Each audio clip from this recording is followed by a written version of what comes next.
Dzień dobry. So, this week I take you to the Bieszczady Mountains. I never quite pronounced that right. But basically this is a mountain range in the southeast of Poland, going right the way to the Ukrainian border with the Slovakian border on the south. I came here with a group who come here twice a year. Polish, well, mainly Polish group. I think there's one Hungarian and one Latvian chap. And we are staying in a place called Chata, socjologa. And this hut, in the mountains, has a lovely story, which I will tell you in this video. I also had some, let's say, unfortunate adventures. On the first day, we arrived here at about 2 AM in the car park. So we had to travel with torchlight, and it was my first time here. So I managed to somehow lose the group, take a completely different path, and well, I set a record for the longest it's taken anyone to get to the hut, because it took me about 4 hours. Most people it was like an hour and a half.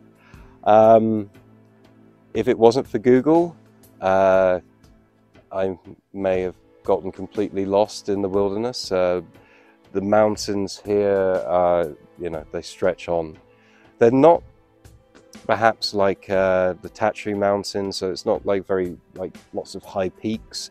They're quite rolling mountains. But with Bieszczady, there's a Polish expression, is that from all the troubles you have in life, you leave them behind and you go to Bieszczady. So it's the perfect place to kind of relax, to get completely away from everything you've left behind. And it's also quite spiritual in a way. There's a policy here with this group that nobody is allowed to use a mobile phone inside the hut. In fact, there is a wall with mobile phones with nails through them to illustrate what happens if you use your phone. But I'll tell you all about this on the video, so I hope you enjoy. It's been a long time coming, me getting to these mountains, and I have to say it's absolutely amazing place. So really hope you enjoy the video. Please stay tuned. Dzień dobry. Welcome to A Brit in Poland. This channel has a number of missions. The main one, to create a video for every place on this list. Though I could use your help. The help could be in a number of forms. You could like my video, you could subscribe to my channel, you could follow me on Facebook or Instagram, or you could donate to my Patronite account. Thank you very much for your time. I hope you enjoy the video. I want to start with a thank you to my patrons, Ricky and Wojciech. So Ricky, I'm currently giving some travel advice as he's a big fan of Poland. So this journey is about 8 hours or so from Warsaw. We hired a bus for the duration. So this is us leaving Warsaw now. Already quite dark. It's 6 PM in the month of February. Arriving at the kind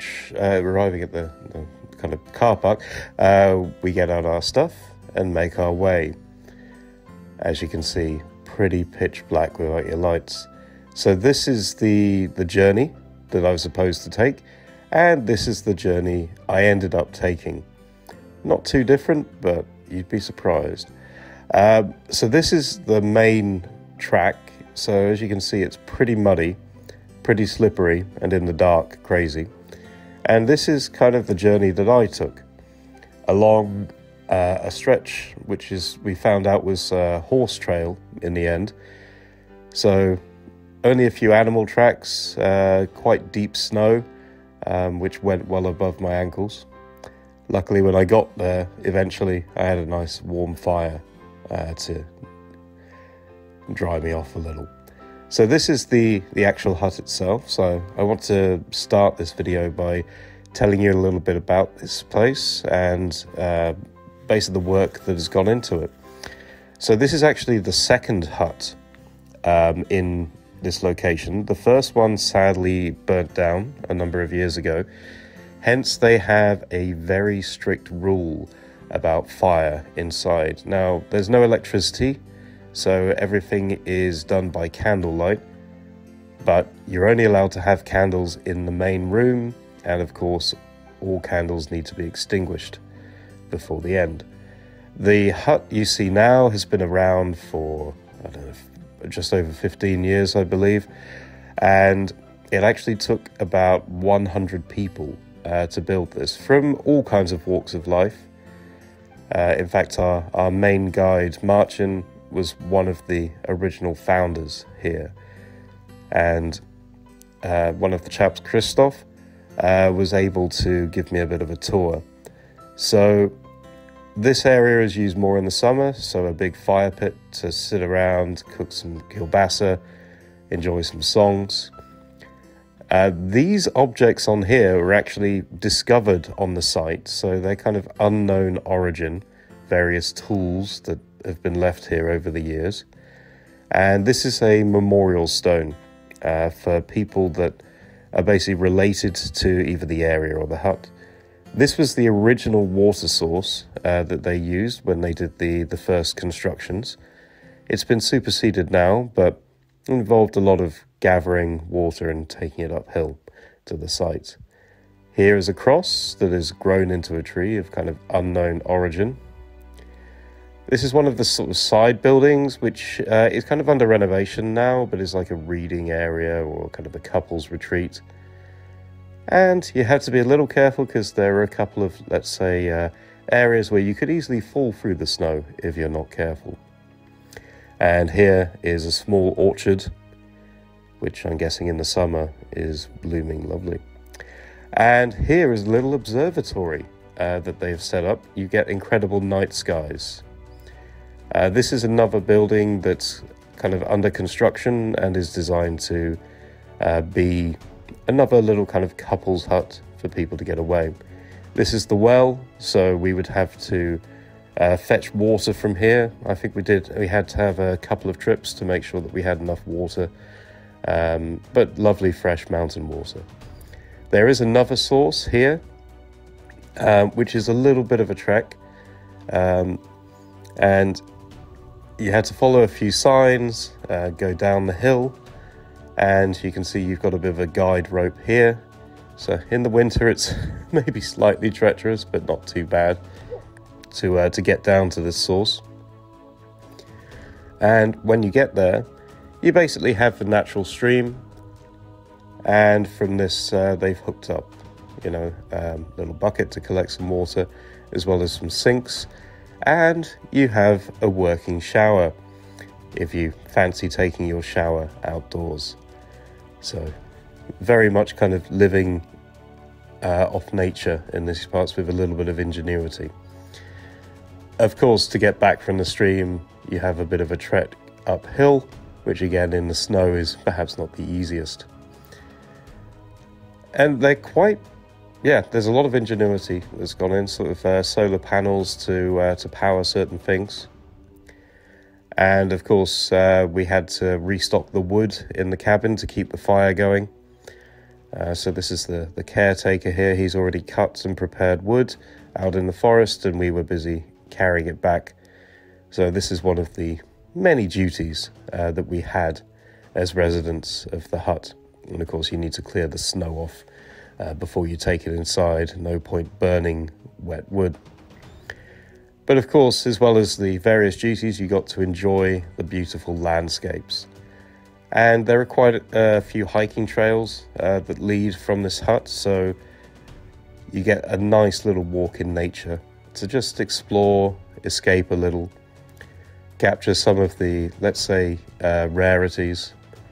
So really cool carving here, a few maybe slightly demonic statues that have been put up. I don't know if to scare people or to amuse people, but certainly fun for me to look at. You know, really gave the place a bit of kind of added character, as if it needed any more already. So it's pretty woody, this area, so views are perhaps a little bit obscured, more than you'd like. If you stick to the trails, they're pretty well worn, so it's pretty easy to navigate your way. The area of the Bieszczady kind of county, as it were, is about 1,100 square kilometers, or 439 square miles. The tallest peaks are kind of about 1,400 kind of meters off the ground level.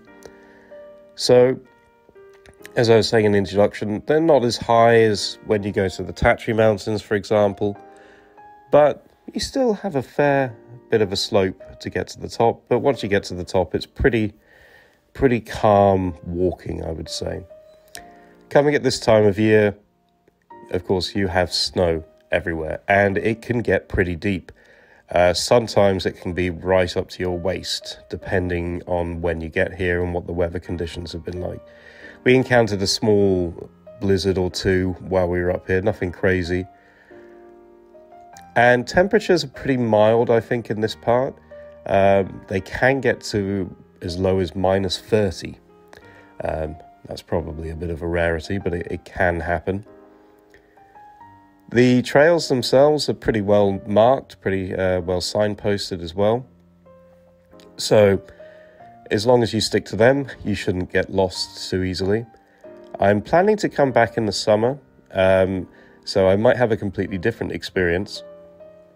And I have heard about people having to call mountain rescue, because perhaps there are some areas where it is quite easy to get lost. It is a very large area.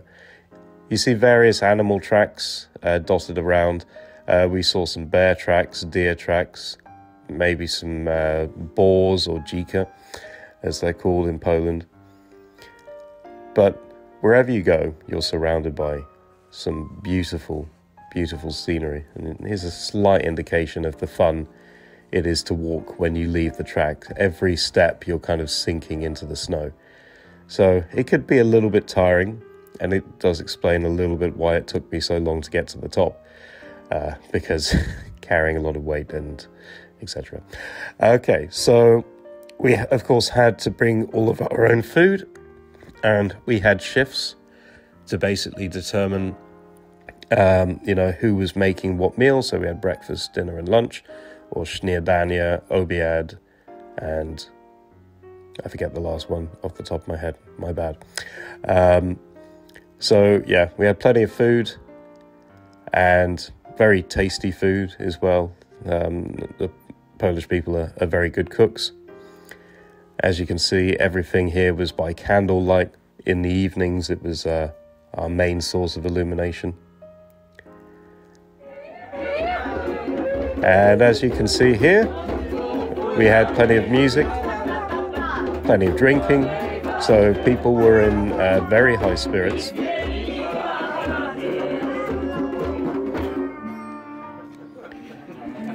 So there was no shortage of fun and good company on this trip.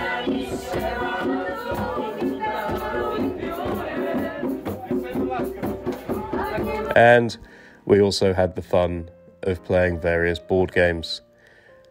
And yeah, if I'd had a bit more space in my pack, I would have brought a few games of my own. But this is a nice little diversion, especially in the winter months when perhaps going outside isn't the ideal activity, especially in the evenings where it gets pretty cold. And yeah, you could get lost, I suppose, quite easily in the dark, especially if you can't see all the trail markers. So yeah, we had some fun playing games, and we also got out on the Saturday night and did a bit of dancing. A lot of this was sort of traditional kind of Polish dancing, though they deny it, though it looks pretty traditional to me.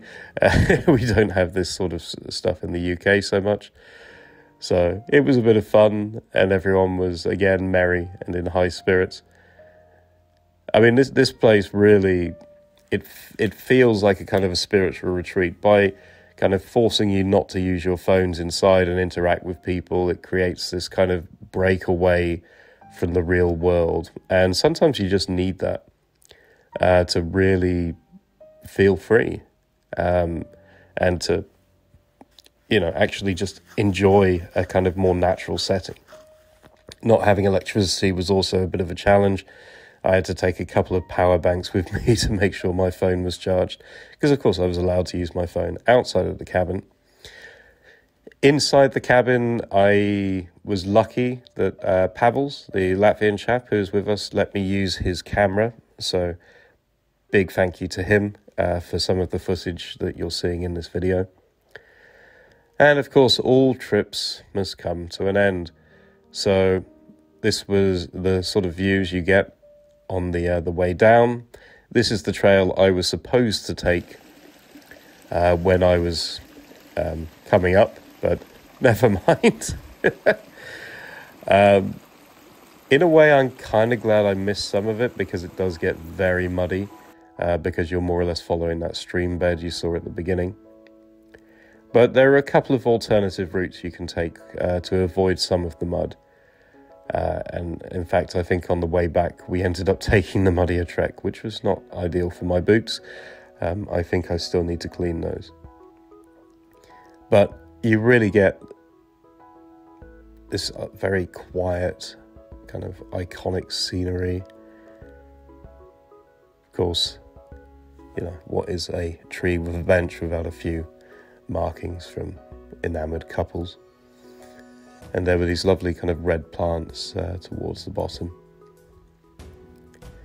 And finally, we made it back to the coach that was waiting for us. So I had to clean my boots a bit on the snowy banks. And we took the bus on the long way back to Warsaw. So I just wanted to show you some of the scenery that you could see from the bus, though I have to admit I didn't last long before I passed out. It was quite an exhausting journey. Perhaps, you know, you didn't really get that much sleep. And I think I may have annoyed some people with some snoring on one of the nights. Yeah, need to work on that. We got stuck in a bit of a horrific traffic jam for about an hour, which certainly didn't help the journey time back. But all in all, I, you know, really want to thank Marcin and Natalia, who organised this trip for us. It was a truly amazing journey. Thank you for watching.